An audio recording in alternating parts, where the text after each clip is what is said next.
So here we have the Ford Focus Estate on a 15 plate. I'm going to start off by showing you around the outside of the car, and then we'll hop in and run through some controls on the inside. But from the outside, you can see it's a 5-door car with alloy wheels. Let's start off inside the boot and then work our way around the rest of the car from there. So as we approach the back of the car, you can see we have plenty of boot space, along with that 60/40 split folding rear seat, should you need to increase this space even further. And then underneath this tray section, we have a space saver spare wheel as well.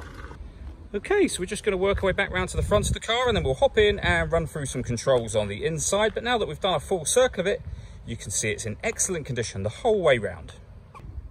Just briefly before we climb in, I think it's what we're seeing the interior from this exterior point of view. There's plenty to run through on the dashboard, so let's hop in and we'll do that right now. Okay, now that we're inside the car, we're going to start with the dials. On the left-hand side, we have the rev counter, and on the right-hand side, the speedometer.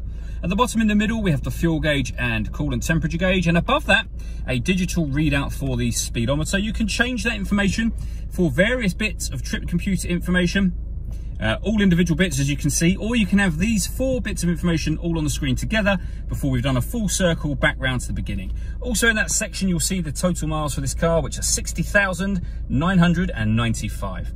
If we back out to the steering wheel, the buttons I was using just a moment ago are over here. On the right hand side, we have stereo and phone controls, including voice activation. You can't use the phone controls until such time as you paired the phone up. And that is done over in the central area here by hitting the phone button and then following the instructions that will come up on the screen afterwards. When it comes to music, we have the radio. So we have FM, as you can see. We also have DAB radio and AM as well.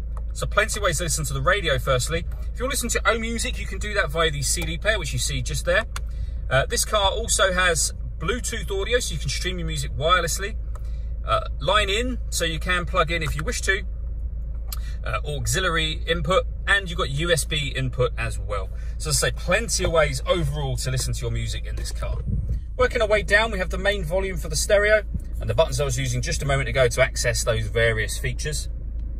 Below that, we have the air conditioning. So you can adjust the fan speed, the temperature, where you'd like the air to be distributed within the car. The air conditioning is on when that light shows, so off, back on again. You can recirculate the air that's in the car. That's a great way of heating it up or cooling it down quickly, depending on the temperature you set on this dial.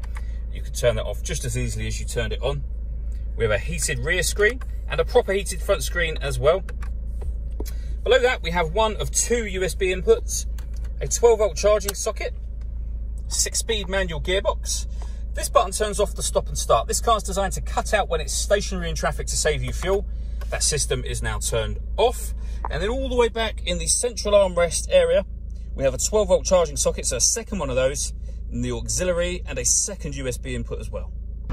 All that leaves me to say is thank you for taking the time to watch this video. If you'd like to come and see the car for yourself and have a test drive, please feel free to give us a call here at Glenbourne's. We'd love to hear from you soon.